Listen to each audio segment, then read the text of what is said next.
Describe the stages of spermatogenesis. Spermatogenesis is a type of gametogenesis, proses menghasilkan gametes.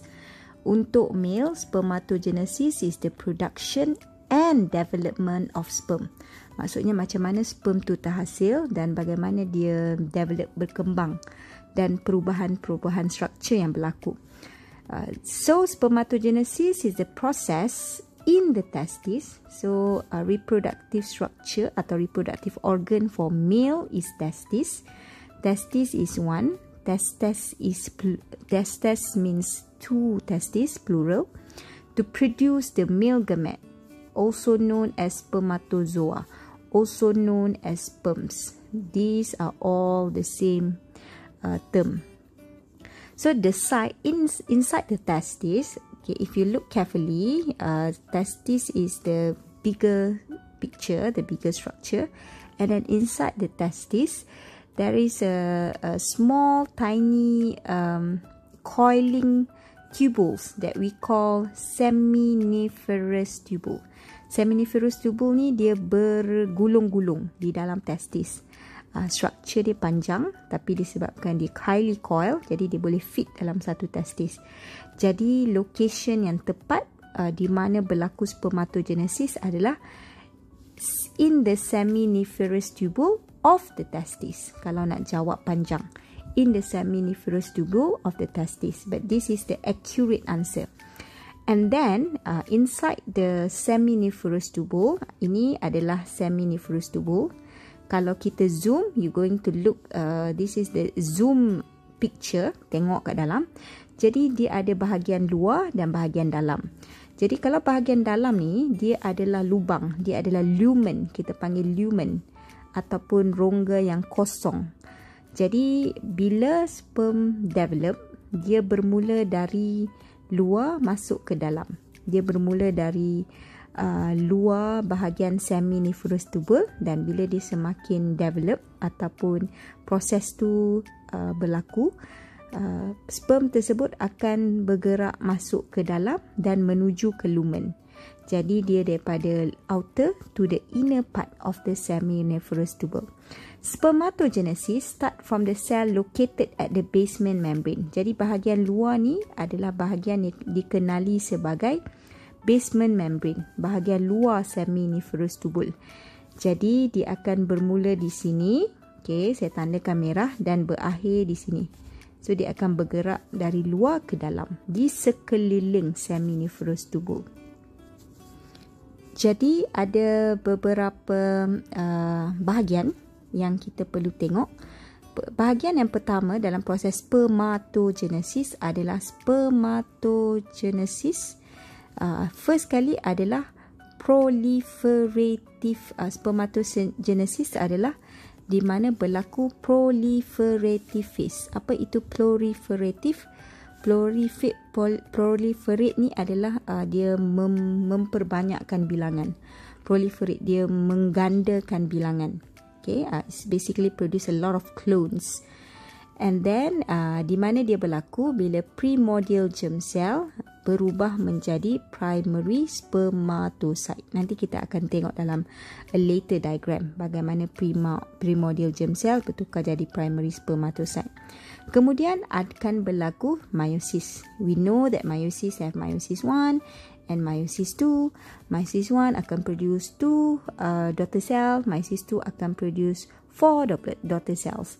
Jadi bila ditunjuk meiosis di sini, kita faham meiosis termasuk 1 dan 2. Jadi aim of meiosis adalah untuk halfkan nukleus ataupun halfkan kromosom.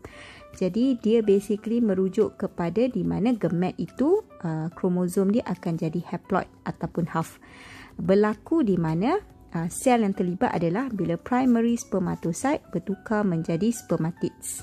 Ini adalah contoh. Next adalah spermiogenesis. Spermiogenesis dirujuk ataupun bermaksud bila sperm itu matured. Sperm ni matured, kita juga boleh cakap sperm to differentiate. Apa maksud differentiate? Bilangan sperm tidak berubah, bilangan masih sama, tapi sperm tersebut dia ada add-on structure. Contohnya kalau dia tak ada tail, tiba-tiba tambah tail. Jadi kita boleh cakap dia undergo differentiation. Dia mengalami maturation. Bilangan dia kalaulah contohnya ada 4, dia masih lagi 4, tetapi bentuk 4 itu sudah ada tambahan struktur yang baru. Okey, kita teruskan. Itu adalah 3 step. Kita dah tengok tadi. Ini adalah apa yang berlaku satu persatu. Jadi first kita tengok gambar ini adalah gambar yang kita tengok dekat seminiferous tubuh. Okey, dia ada bahagian yang kita panggil basal membrane. Basement membrane di sini. Jadi sel yang original, yang asal tu akan ada di bahagian luar, paling luar, yang kita namakan primordial germ cell. Primordial germ cell ada juga some use germinal epithelial cell. Dia akan divide. Bila ada perkataan divide, maksudnya berlaku mitosis and differentiate. Apa maksud differentiate? Dia akan berubah sedikit bentuk struktur. Contohnya mungkin struktur tu jadi lebih besar, saiz dia lebih enlarge daripada yang sebelum. Jadi bila dia divide dan dia differentiate, dia akan produce spermatogonial stem cell. Kalau tengok dekat atas ni, primordial germ cell, anak panah 2 tu merujuk kepada dia buat mitosis. Bila dia buat mitosis, dia akan produce 2 sel lah, 2 spermatogonial germ cell. Tetapi untuk mudahkan explanation, dia abaikan sel yang dekat satu ni, diabaikan. Kita cuma fokus kepada satu sel sahaja. So primordial germ cell will differentiate and undergo division such as mitosis to produce spermatogonial germ cell, which is 2N. Kenapa 2N? Sebab dia tidak halfkan kromosom, sebab it's just a mitosis. Each spermatogonial germ cell, sebabkan dia cakap each, kita cuma tengok satu sahaja sel. Each spermatogonial stem cell akan undergo mitosis again. Dia akan buat lagi banyak mitosis seterusnya and produce spermatogonium atau spermatogonia. Gonia mean plural, gonium means one. Dua-dua boleh, depends on the sentence. Jadi spermatogonial stem cell buat lagi mitosis. Kalau kita tengok ada anak panah yang patah balik. Apa maksud anak panah patah balik tu? Maksudnya bila dia produce, dia buat mitosis, spermatogonial stem cell. Buat mitosis, dia produce 2 spermatogonia. Satu spermatogonia tu kita anak panah terbalik tu maksudnya dia akan remain dan buat lagi mitosis. Maksudnya kita ada backup cell. Sel yang lagi satu tu akan digunakan untuk proses kemudian. Okay, it's going to be used later on. And then some spermatogonial stem cell remain. Ini yang menunjuk kepada anak panah yang patah balik tadi. Remain at the basal membrane to maintain the germline. Maksudnya kalau semua kita gunakan, semua jadi spermatogonia, semua jadi sperm, maksudnya tak ada simpanan, tak ada backup. Sebab kita kena ingat spermatogenesis ni berlaku repeatedly, frequently. Jadi dia kena ada sel yang stay untuk undergo the next process tu later on. Each spermatogonium, this one, differentiate and divide. Dia akan differentiate and divide secara mitosis and produce primary spermatocyte. Again, dia buat lagi mitosis. So, anak panah yang sama, tapi dia tak lukis lagi satu sel. Dia akan, kenapa dia ada perkataan differentiate kat sini? Differentiate, ingat, number tidak bertambah, tapi sel tersebut akan berubah dari segi struktur. Mungkin saiz dia lebih besar, mungkin dia akan tambah a few things untuk make the cell become a new cell yang lebih advanced, which is dekat case ni primary spermatocyte. And the number of chromosome daripada spermatogonian germ stem cell sampailah primary spermatocyte maintain 2N, tidak berubah. Okey, kita teruskan lagi. Okey, primary spermatocyte tadi yang telah kita produce, which is masih lagi 2N, akan undergo meiosis 1. Bila dia buat meiosis 1, kita tahu meiosis 1 akan produce two daughter cells kan. In this case is 2 secondary spermatocyte. Ingat, primary, lepas primary dia akan jadi secondary. Jadi kalau tengok kat bawah ni, dia ada 2 secondary spermatocyte. Ada 2. Dan the number of ploidy number ataupun chromosome number akan jadi N. Mesti sudah half sebab meiosis 1 memang dah half. Each secondary spermatocyte later on kemudian akan undergo meiosis 2. Bila ada meiosis 1, mesti ada meiosis 2. And then what happen is it's going to produce 4 haploid. Dia akan dapat 4 haploid spermatids. Okey, apa beza spermatids dengan sperm? Spermatid ni dia non-motile. Dia belum ada tail. Kita tahu structure sperm tu ada head, ada midpiece, ada neck, ada tail. Tapi spermatid ni dia tak ada tail lagi. Dia just a macam sel yang biasa. Okay. And then dia akan basically kedudukan dia akan sudah berada di inner part of the seminiferous tubule. Kalau tadi spermatogonian germ cell tu duduk di atas, bila dia semakin proses tu semakin bergerak, dia akan semakin masuk ke dalam. Dia akan semakin ke dalam. Jadi bila dia dah duduk di bahagian inner side of the seminiferous tubule, dia boleh masuk dalam kawasan lumen. Lumen kat bahagian dalam ni adalah rongga kosong. Dan barulah dia sudah boleh bergerak. Dia start untuk move. Sebab kalau dia duduk dekat kawasan atas ni, dia tak ada space untuk move.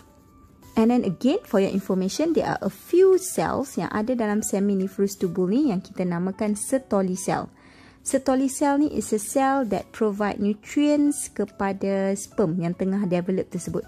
Kita ingat sperm ni dia perlu differentiate, dia perlu mitosis, jadi dia perlu nutrient yang cukup untuk dia advance and then dia complete the process.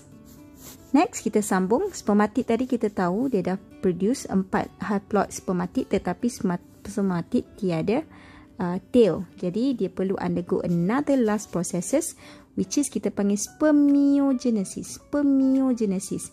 Proses untuk jadikan dia spermatozoan atau sperm. Spermatozoan ni singular.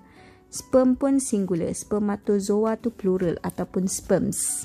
Jadi kalau awak tengok gambar kat sini, ini adalah spermatid, tak ada tail. And then dia akan undergo differentiation, bertukar menjadi sperm yang ada tail. It already add on dengan tail. Proses tu mengalami proses differentiation. Proses differentiation adalah where sel kat sini masih lagi 4. Dekat bawah pun masih lagi 4. Cuma dia sudah berubah nama. Spermatid without the tail, sperm with the tail. Ataupun boleh juga dipanggil spermatozoan. Jadi, kalau kita track balik dari awal, satu primordial germ cell akan produce 4 spermatozoan. In reality, at one time, there are 100 millions of sperm will be produced at one time. Depends on the cycle. Jadi bila kita tengok kat sini ada beberapa definition. Spermiogenesis adalah proses of differentiation. Ni adalah, ingat, bukan proses tambahkan sel, tetapi proses bila sel tu mengalami sedikit perubahan struktur. Contohnya tak ada tail, ada tail. Itu adalah differentiation. Dan dia dibantu oleh sel yang dikenali sebagai Sertoli. Sertoli ni ada dalam seminiferous tubule to provide the nutrient.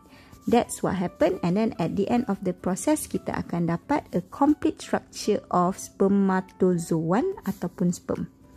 And the sperm now in the lumen with the tail and ready to be used later on. Alright, thank you.